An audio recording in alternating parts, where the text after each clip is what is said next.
Good evening and welcome to the Saturday edition of Market Mantra, in which we give you a complete update on the economic news of the day. Today we'll also be taking calls from you, our listeners, on any queries that you may have on business, economic and stock market matters, but do remember that we don't address stock or company specific queries. The numbers to call us on are 2331 4444, 23717106 or 23717117. And those of you who would be calling us from outside Delhi, please prefix 011. My name is Rajesh Lake and with me is my co-anchor in Hindi, Amrish Saxena. नमस्कार। आर्थिक खबरों के कार्यक्रम market मंत्र में आपका स्वागत है। रोज की तरह आज भी हम आपके लिए देश और दुनिया की ताजा खबरें लेकर हाजिर हैं। आज शनिवार है और प्रत्येक शनिवार की तरह आज हम आपके प्रश्नों का उत्तर भी देंगे। श्रोताओं, आप हमसे आर्थिक, व्यापारिक और शेयर बाजार से जुड़े मुद्दों पर सवाल पूछ सकते हैं।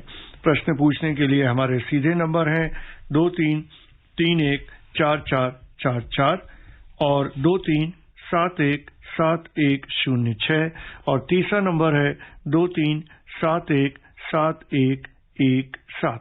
आपके प्रश्नों का उत्तर देने के लिए हमारे साथ मौजूद हैं आर्थिक मामलों के विशेषज्ञ शरद कोहली। शरद जी नमस्कार, कार्यक्रम में आपका स्वागत है। Warm welcome, Sharad.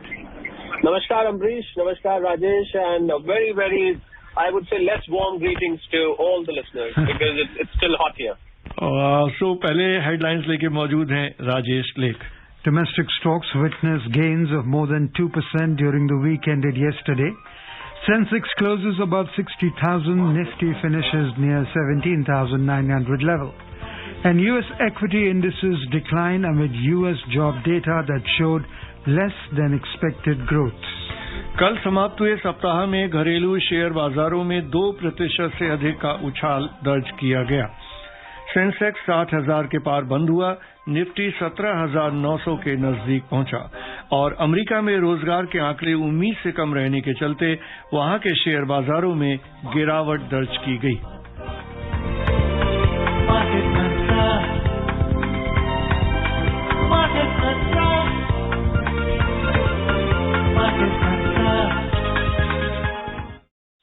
और आज की पहली खबर, कल समाप्त हुए सप्ताह में घरेलू शेयर बाजारों में भारी उछाल दर्ज किया गया।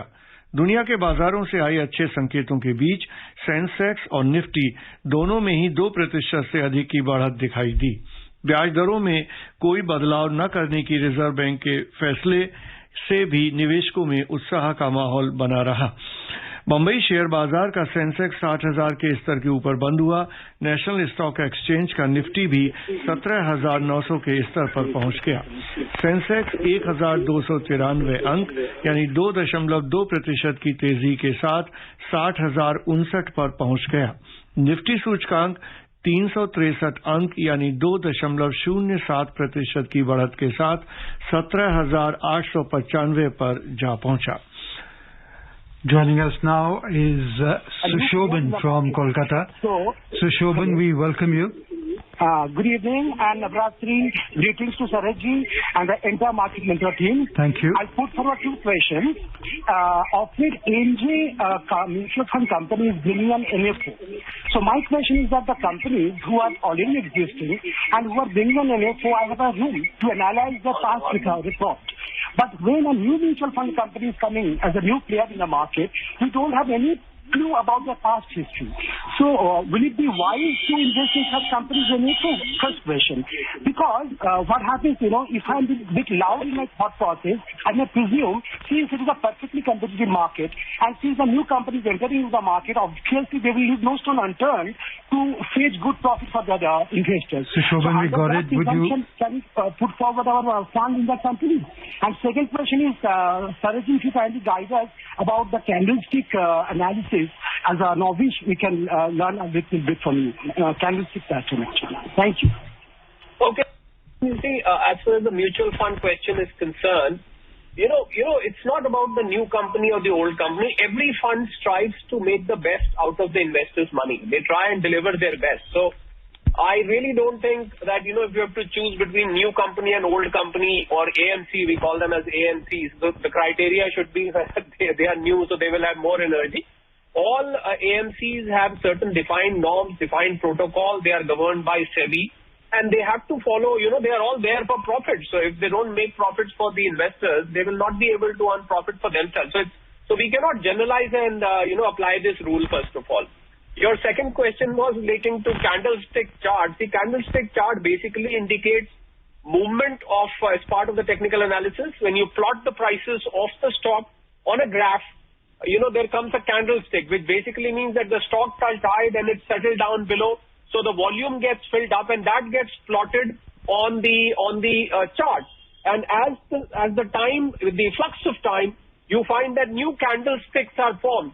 So candlesticks basically tell you that what is the movement in the stock, what is the volume which is collecting in each candlestick, and how much is the stock going up or down before settling down on a volume. It is slightly technical to understand, so maybe on the radio, it may not be possible for me to explain it because there are other callers waiting, but broadly I have indicated to you. Maybe you can come again next week and ask these questions. I can spread my answer to 3 to 4, episodes, and you'll be able to understand better.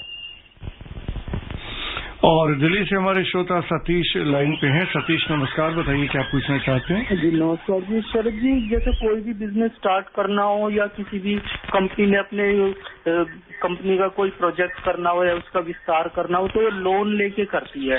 क्या ये Tata group ने भी 18,000 करोड़ भारत के किसी bank से loan लेके ही air India को खरीद रही है, ये बताइएगा सर। धन्यवाद।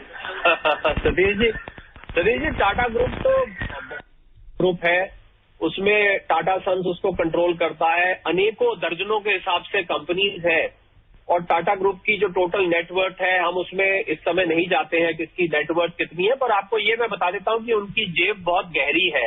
They have very deep pockets.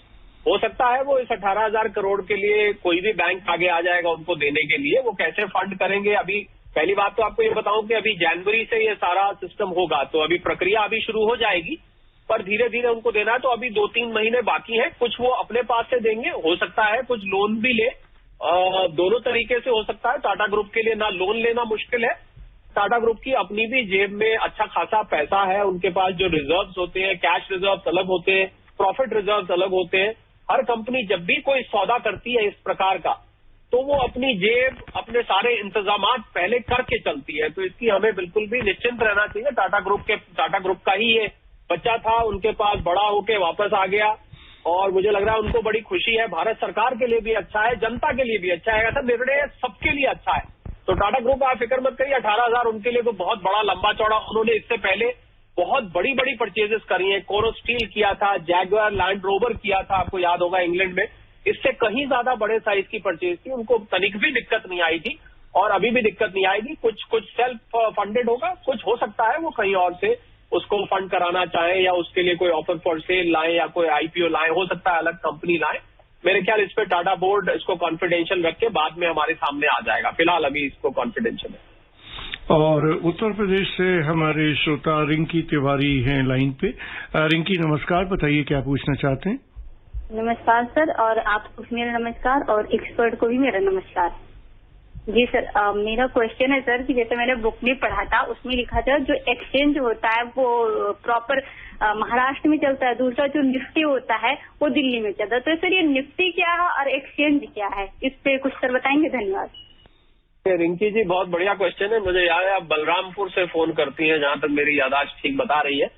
देखिए, निफ्टी जो है, निफ्टी का मतलब होता है NSE 50, मतलब जो 50 स्टॉक्स होते हैं, नेशनल स्टॉक एक्सचेंज। पहले तो दिल्ली बॉम्बे वो एक डिजिटल एक्सचेंज है, वो एक वर्चुअल एक्सचेंज है, उसका दिल्ली या मुंबई से कोई इतना लेना नहीं है। जी हाँ, बिल्कुल एडमिनिस्ट्रेटिव कंट्रोल उसका जरूर होता है, दिल्ली में भी है, मुंबई में भी है, और वो 50 शेयरों की इंडेक्स बनती है जिसको हम निफ्टी कहते हैं। जो एक्सचेंज का मतलब दोनों ही एक्सचेंज है, एक वर्चुअल एक्सचेंज है, और बॉम्बे स्टॉक एक्सचेंज जो जीजी भाई टावर्स में है, दलाल स्ट्रीट पर मुंबई में, वो बॉम्बे स्टॉक एक्सचेंज है। उसकी जो इंडेक्स चलती है उसको हम सेंसेक्स बोलते हैं, उसमें 30 शेयर है।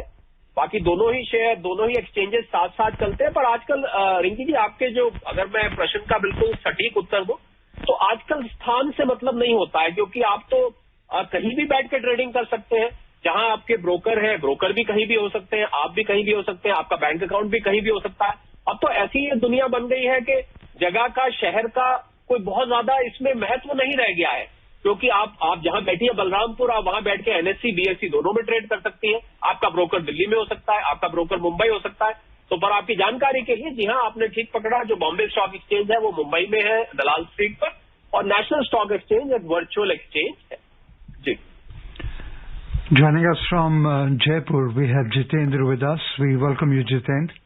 हाँ सर, नमस्कार सर। शरद कोहली जी नमस्कार। 30 सितंबर बृहस्पतिवार के दिन आपने जितना बढ़िया एक छोटे इन्वेस्टर को समझाया था कि मैं बता नहीं सकता आपके बारे में, अगर मैं उसका रिकॉर्डिंग भी रख लिया हूं। आपने बहुत अच्छी जानकारी दी, और उसी दिन सोनू सूद जी और राजेश जी को भी धन्यवाद। उन्होंने ऐसा प्रश्न बात कर दिया आपको पूछने के लिए कि आपने बहुत अच्छी जानकारी दी।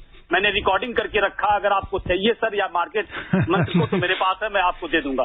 Thank you sir. ये YouTube में भी अवेलेबल होता है सर। मुझे YouTube में भी अवेलेबल होता है। अच्छा सर, ठीक है सर, ठीक है। रिकॉर्डिंग क्या कर, जितेंद्र जी पहले बहुत बहुत शुक्रिया आपकी जरा नवाजी का, पर मुझे मेरा ही बोला हुआ है तो मैं रिकॉर्डिंग सुन के क्या करूंगा। हमें है कि आपके काम आया, आपको पसंद आया, और आगे भी आपको जानकारी लेना चाहेंगे तो मार्केट मंत्रा की पूरी टीम आपके लिए हमेशा सेवा में उपस्थित रहती है। जितेंद्र, आपका कोई सवाल है? I think we've lost touch with him. Dharamveer from Delhi joins us now. Dharamveer, we welcome you. नमस्कार अजय जी, सूरज जी नमस्कार, अमरीश जी नमस्कार। धर्मवीर जी सर, मैं ये पूछना चाहता हूँ, अभी पिछले हफ्ते ही जो 1 अक्टूबर को ये आया था NPS, इसके बारे में जरा जानकारी बताएं। इक्विटी और ये गवर्नमेंट बॉन्ड के बारे में बताया गया था। जो नए श्रोता हैं, नए जानकारी लेने चाहेंगे, इसके लिए क्या हो सकता है? और दूसरी एक छोटी सी बात और बताइए कि दिव्यांग लोगों के लिए अलग से कोई बेनिफिट है जहां उनको ज्यादा से ज्यादा जानकारी मिल पाए, जो वहां इनके पास कोई कॉन्टैक्ट नंबर ऐसा हो जो अपने कुछ आगे इस मार्केट में आ सके? आप पहला सब अमरीश सुन नहीं पाया, क्या 1 अक्टूबर को क्या पूछ रहे थे? आवाज थोड़ी कम आ रही थी। जी, हमें भी ठीक से नहीं आई है। तो दूसरी का चलिए मैं दूसरे का दे देता हूँ। देखिए, आप पहले भी धर्मवीर जी मुझे याद है ये सवाल पूछ चुके हैं। दिव्यांग लोगों के लिए मार्केट और दिव्यांग कोई आपस में ये रिलेटेड चीज नहीं है। आप जब ट्रेडिंग करते हैं, इन्वेस्ट करते हैं, तो ये मार्केट बिल्कुल नहीं देखता कि ट्रेडिंग करने वाला कौन है, वो पूरी तरह से शारीरिक रूप से स्वस्थ है या वो दिव्यांग है या उसके पास कोई क्वालिफिकेशन है या नहीं है। तो इसमें कोई भेदभाव नहीं है, पहली बात। पर एक अच्छी बात है कि ये कहीं आप जब डीमैट अकाउंट खोलते हैं तब भी ये बात नहीं पूछी जाती है। तो इसलिए आप निश्चिंत होकर काम करें। जो भी दिव्यांग हैं आपके घर में, जो भी है, उनको कोई चिंता करने की जरूरत नहीं है। इसमें कहीं भी भेदभाव नहीं है। इन्वेस्टमेंट आप जहां मर्जी इन्वेस्ट कर सकते हैं। कोई आप छोटा मोटा उद्योग शुरू करना चाहते हैं तो मिनिस्ट्री ऑफ हेल्थ में दिव्यांग व्यक्तियों के लिए एक अलग से सेल बनाया गया है, जहां पर दिव्यांग व्यक्तियों के लिए जो अवसर निकलते रहते हैं उनकी जानकारी दी जाती है। वो आप ऑनलाइन भी जाके ले सकते हैं। पर आपका मेरे ख्याल सवाल ज्यादातर निवेश का है, तो निवेश आप दिव्यांग व्यक्ति बिल्कुल दिल खोल के कर सकते हैं, जितना मर्जी कर सकते हैं। कोई भेदभाव नहीं है। जो इन्वेस्टिंग एजेंसी है वो उसमें कोई भी डिफरेंशिएशन नहीं करेगी। Dharmveer From Delhi, we are joined in by J.S. Saluja. We welcome you. First of all, my gratitude to Sharad Kohli ji and the entire Market Mantra team for educating the entire population. My question is that what is your opinion on the real estate stock of South India, Southern India especially, maybe Karnataka region, Tamil Nadu and all that. And second is your views on the cinema hall stocks. Has they hit the bottom and now will they rise? So just elaborate view. Thank you. Mr. Saluja, regards your question relating to reality position in South India. You see, we have some because here we don't name companies. I could have named a few companies, but we do not name here companies as a matter of protocol and principle. So, but the real estate situation in South India is as good as any other part of the country, the western part of the country, or even northern part for that country. And we saw that the reality sector during the pandemic was a surprise package, because suddenly we found that the reality companies, because people went from work from home, what happened was that the offices basically shifted to homes, and suddenly people realized that our home should be more comfortable, our home should be more spacious, should be better located if we have to spend 24 hours in the homes instead of the time they were spending earlier. So they wanted better homes, so people started looking for newer houses, and which is what gave kind of a propel to the real estate sector. So I think in the South India, in Karnataka, Tamil Nadu, Andhra, Telangana, which is a new state, relatively newer state. There's a lot of real estate development happening, which can be looked at from an investment point of view. Maybe not as much, but from a dwelling point of view, definitely yes. Your second question was relating to the entertainment industry, the cinema halls. Yes, I think so far, fingers crossed, we have kept ourselves away from the so-called third wave, which we were anticipating. And I hope and wish and pray that it remains like that. If it does, you will see the moviegoers going back to the cinema halls. We've already seen some movies. There is no time to die coming from, there's a lot of Indian movies being released here, which I'm sure people have grown up watching movies. And you cannot, old habits die hard. You're not going to give up that habit of watching movies. But let's pray that the third wave doesn't come.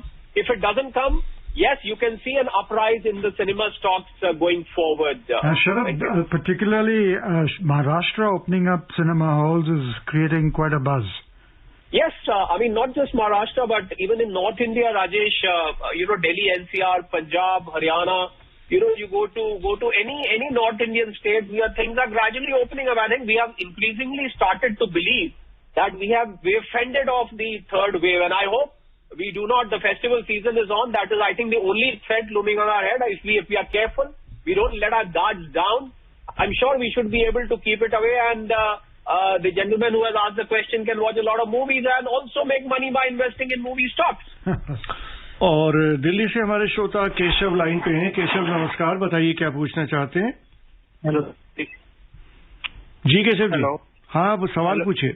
हाँ जी sir, मैं student हूँ sir. मैं कह रहा हूँ sir, मेरी 10 लाख की FD है फादर की, तो मैं उनको इन्वेस्ट करना चाहता हूँ मार्केट में। तो ये गवर्नमेंट बॉन्ड और इक्विटी और ईपीएस, इसके बारे में बताइए आप। थोड़ा सा केशव जी के सवाल का आखिरी का हिस्सा फेड आउट हो गया था, पर मैं उनका जिसको देखिए, आपके फादर की 10 लाख की एफडी है केशव, तो पहले तो ये देखना पड़ता है कि क्या वो उनकी जीवन भर की जमा पूंजी है। अगर ऐसा है तो मैं आपको सीधा स्टॉक मार्केट्स में अभी निवेश करने की सलाह नहीं दूंगा, क्योंकि उसमें मार्केट ऊपर नीचे जाती रहती है। अगर वो कल को 10 लाख का 9 लाख रह गया तो आप कहेंगे मार्केट मंत्रा में शरद कोहली जी ने कहा था मेरे तो 9 लाख रह गए, पहली बात। दूसरी, मैं आपको सलाह दूंगा कि आप अभी शुरुआत करें, पर क्योंकि आप स्टूडेंट हैं तो मैं आपको हताश भी नहीं करूंगा, आपको निराश नहीं, आपको मोटिवेट करूंगा। मार्केट में आपके जैसे यंग लोग जब जुड़ते हैं तो मार्केट के लिए बहुत हेल्दी है, और आपके लिए भी। तो मैं सलाह दूंगा आप किसी अच्छे म्यूचुअल फंड में, जो कि बैलेंस फंड हो, हाइब्रिड हो, या इक्विटी फंड में भी जो अच्छा म्यूचुअल फंड है, उभरते हुए सेक्टर का है, जैसे आईटी सेक्टर का है, फार्मा सेक्टर का है, रियल एस्टेट का है, ऐसा कोई फंड आप किसी आपके इर्द गिर्द जो भी सलाहकार है आप उनसे सलाह लीजिए। या संडे को एक डेडिकेटेड म्यूचुअल फंड पे कार्यक्रम होता है, यही मार्केट मंत्रा, आप उसमें फोन करें, आपको सलाह मिलेगी, आप उसमें निवेश करें। पहले आप म्यूचुअल फंड के थ्रू आए, सीधा आपके पिताजी की 10 लाख की एफडी है, पिताजी भी आपको नाराज होंगे कल को अगर नुकसान हो गया, और अगर प्रॉफिट हो गया तो फिर तो बहुत बढ़िया बात है, पर क्योंकि दोनों तरफ उसमें पैसा जा सकता है, तो इसलिए आप शुरुआत करें म्यूचुअल फंड से। मार्केट को आप वॉच करें, मार्केट मंत्रा सुनते रहे, आपको मार्केट के बारे में जब 2-4 महीने अच्छी जानकारी मिल जाए उसके बाद आप सीधा इक्विटी में आए। और जब भी आए केशव, मैं आपको ये आखिरी बात जो बोलने जा रहा हूं, जब भी आए लंबी अवधि के लिए आए। डे ट्रेडिंग या ये 5-7 दिन में बस पैसे बना के मैं 10 के 20 लाख कर लूं, ये मंशा लेके आप मत आइएगा, क्योंकि आप स्टूडेंट हैं, इसलिए मैं आपको ये सलाह दे रहा हूं जी। और भोपाल से हमारे श्रोता शंकर लाइन पे हैं। शंकर नमस्कार, बताइए क्या पूछना चाहते हैं। नमस्ते कोहली जी, ये अपना फिस्कल डेफिसिट 6.3% पे कंट्रोल हो पाएगा क्या इन व्यू ऑफ किया, शायद पीपी के लिए भी जाएगा, तो क्या सरकार अपने फिस्कल टारगेट को, डेफिसिट टारगेट को मीट कर पाएगी। और दूसरा, इन्फ्लेशन में क्या होने वाला है, क्या अभी इन्फ्लेशन तेज से भागेगा, अगर ऑयल चढ़ जाता है तो इन्फ्लेशन के ऊपर क्या आपका विचार है। मुझे अम्बरीश, इनका इन्फ्लेशन वाला तो समझ में आ गया। पहला सवाल इनका था कि क्या, जैसे कह रहे हैं कि एयर इंडिया से या जिस तरह की सरकार कोशिश कर रही है उससे क्या फिस्कल डेफिसिट को कंटेन कर पाएगी। अच्छा, चलिए पहले मैं आपका पहले वाले का जवाब दे देता हूँ। बिल्कुल, देखिए अभी एयर इंडिया की तो आपने जब फोन किया है तो उसका सौदा हो चुका है, बिड फाइनलाइज हो चुकी है। जी हाँ, सरकार का देखिए विनिवेश का जो सरकार ने लक्ष्य रखा हुआ है इस साल का, वो लक्ष्य को सरकार पूरा करने के लिए प्रतिबद्ध है और सरकार को करना पड़ेगा। जी हाँ, ये फिस्कल डेफिसिट को कम करने का, देश के लिए रिसोर्सेज जुटाने का सरकार ने ये तरीका निकाला है, मोनेटाइजेशन ऑफ एसेट्स भी निकाला गया है एक तरीका, और इन तरीकों से जी हाँ बिल्कुल ये सब फिस्कल डेफिसिट को कम करने के ही तरीके हैं। जहां तक आपकी बात पूछा आपने इन्फ्लेशन का, इन्फ्लेशन देखिए अभी आपने आरबीआई ने कल मॉनेटरी पॉलिसी निकाली, अगर आप उसको फॉलो करते हैं तो उन्होंने अनुमान लगाया है 5 और 6% के बीच में फ्लक्चुएट करेगा। हालांकि उन्होंने टारगेट तो 5% के नजदीक रखा है, 5.3 के आसपास। और मुझे लग रहा है कि जो जैसे जैसे ये सप्लाई डिसरप्शंस खत्म होंगी, और सबसे बड़ा जो विलेन है उसमें शंकर जी जो इन्फ्लेशन में वो है ऑयल प्राइसेस। प्रार्थना करते हैं हम और आप की ये जो $82 पहुंच गई है, उम्मीद की जा रही है शायद इससे भी आगे जाए। अगर ये फ्यूल प्राइसेस नीचे नहीं जाती हैं तो इन्फ्लेशन को रेगुलेट करने में थोड़ी सी दिक्कतें आ सकती हैं, क्योंकि इसका कैस्केडिंग इफेक्ट होता है। और बाकी सप्लाई डिसरप्शन जैसे जैसे हटती जाएंगी कुछ उससे कूल डाउन होगा। अभी खरीद सीजन चल रहा है, जैसे जैसे फूड प्राइसेस नीचे आएंगी, माल मार्केट में आता है उससे कम आएंगी। पर ऑयल प्राइसेस मुझे एक सबसे बड़ा, ऑयल और एनर्जी प्राइसेस सबसे बड़ा विलेन दिखाई दे रहा है इन्फ्लेशन में। तो हम और आप मिलके आइए प्रार्थना करते हैं कि ये दोनों की दोनों चीजें जरा शांत हो जाए तो आपको इन्फ्लेशन बिल्कुल कंट्रोल में आता दिखाई देगा जी। और कोलकाता से हमारे श्रोता आशीष गुहा लाइन पे हैं। आशीष जी नमस्कार, बताइए क्या पूछना चाहते हैं? Hello ji Ashish. I have already invested 20 lakhs in hybrid mutual fund. Yes. Whether this is the time for redemption? Okay, Ashish, we got your question. In return of your question, I should be asking question, but I will not, because you may not be on the line at this point of time. That how much is the gain you have made? So the answer to this, it's a very pertinent question, by the way, for an investor, that when to exit.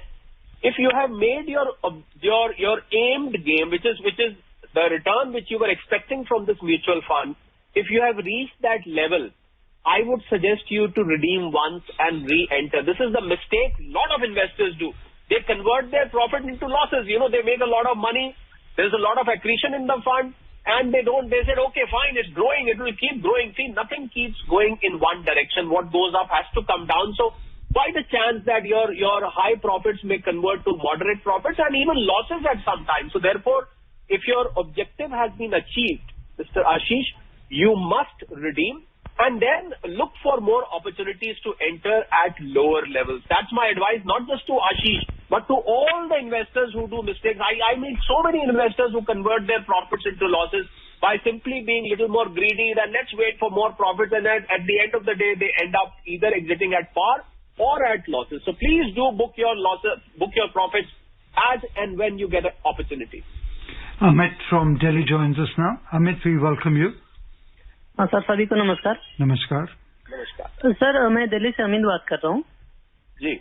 मेरा प्रश्न ये है sir कि जो अभी हाल दिनों में drone technology के ऊपर सरकार की जो नोटिफिकेशन आई है सर, तो मैं ये जानना चाहता हूँ कि ये ड्रोन टेक्नोलॉजी में जो लीडर कंपनीज हैं उनके नाम जरा बता सकते हैं sir?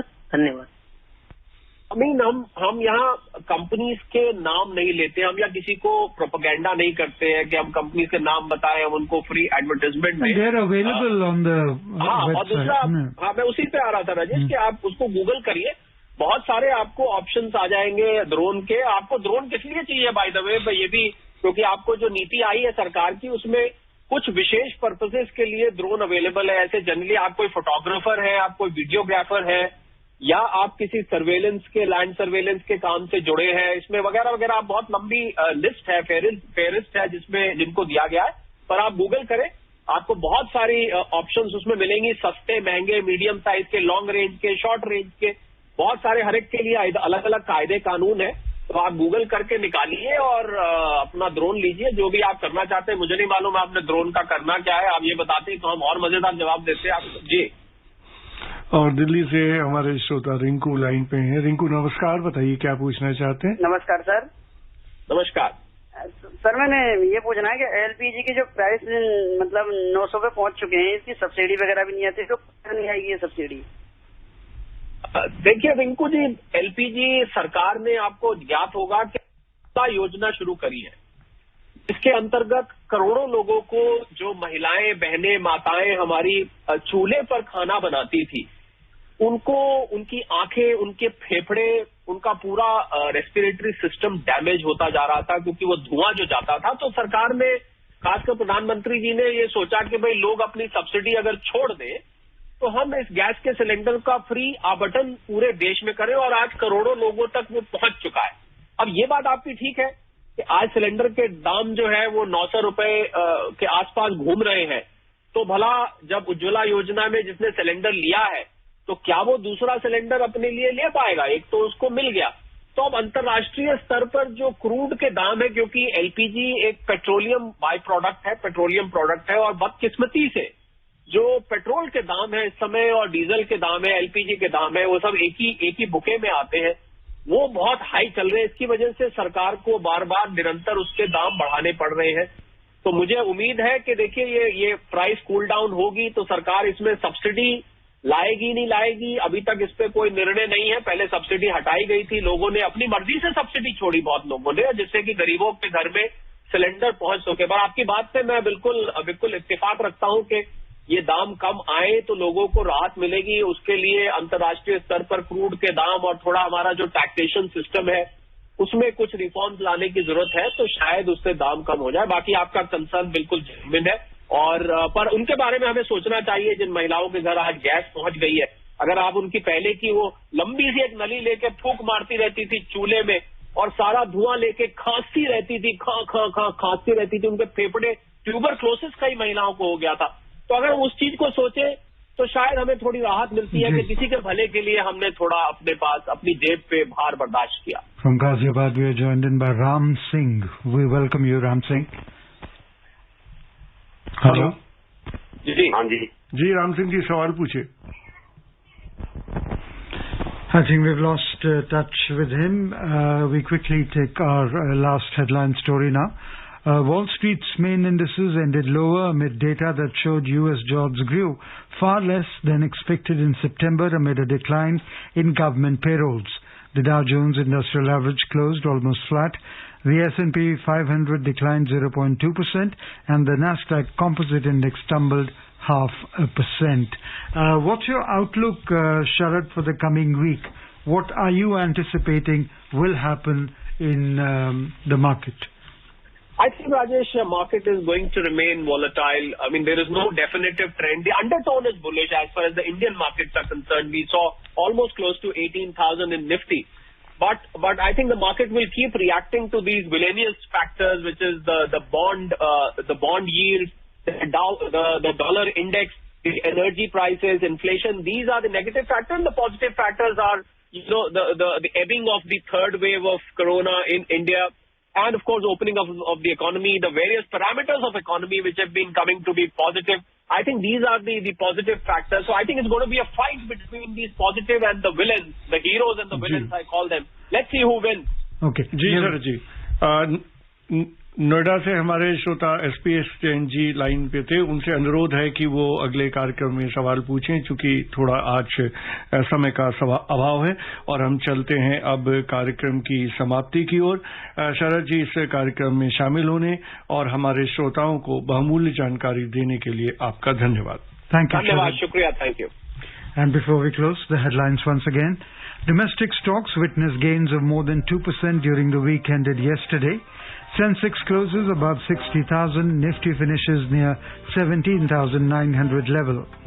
And US equity indices decline amid US job data that showed less than expected growth.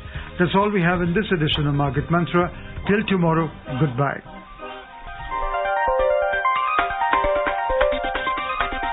Market Mantra.